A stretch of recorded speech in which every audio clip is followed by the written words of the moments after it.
Неодамна имавте и лично искуство каде што припадници на МВР според вашиот физички изглед реагирале малце несоодветно. Сакате ли малце повеќе да ни раскажете за тоа?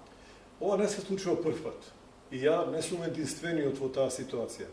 Значи, оваа ситуација кај нас на голема жалост трае 2 децении наназад. Или ајде со народен речник 20 години наназад. Нели? Уште пред да се случат некакви големи случаи во светот и така натаму, нашата полиција, нели, во југословенски жаргон, тренираше строгочу, а не знаеа ни самите што прават. Тоа некаде останало во нивниот ген, не велам за сите полицајци, не велам за сите припадници на Министерство за внатрешни работи.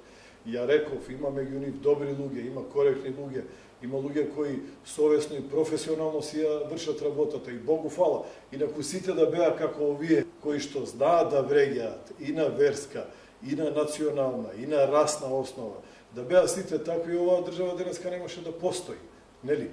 Меѓутоа се плашам дека еве од минатата гарнитура политичка едва чекавме да се ослободиме. Сакавме нешто подобро да доживееме. И сега сме изненадени зошто на истото место може би истиот човек на истиот начин постапува. Нели? Значи не почитува ни појава, не те почитува ни како човек, не те почитува ни како личност, ни како академски граѓанин, ни како верско лице, ништо, ти за него како да не постоиш. И мислам, ако е подготвен да увреди или на основа на твоја физиономија, значи иронично да те исмејува или, ова е доказ дека се плашам. Дај Боже да не е така.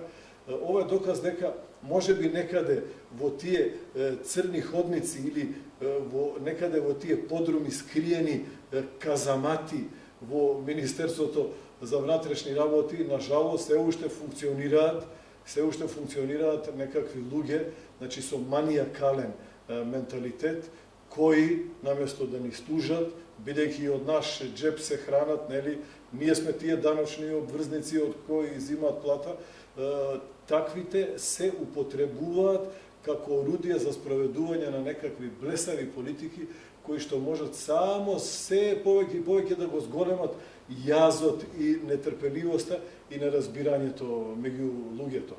Се надевам дека оваа ситуација, која е една во редот на таквите ситуации, или да не ви зборам за оние будалаштини кои што ги доживуваме кога излегуваме од Македонија, кога влегуваме во Македонија, мислам се однесуваат кон нас како воопшто да не сме државјани на оваа земја.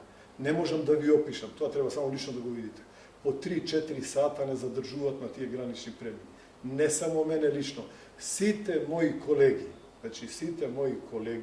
значи теолози, значи со кристално чисто граѓанско досие, напротив тие, а и јас со нив повикуваме во толеранција, во соработка, во разбирање, и секој човек си има право да размисли и да се одлучи и да го прифати она што сака, нели?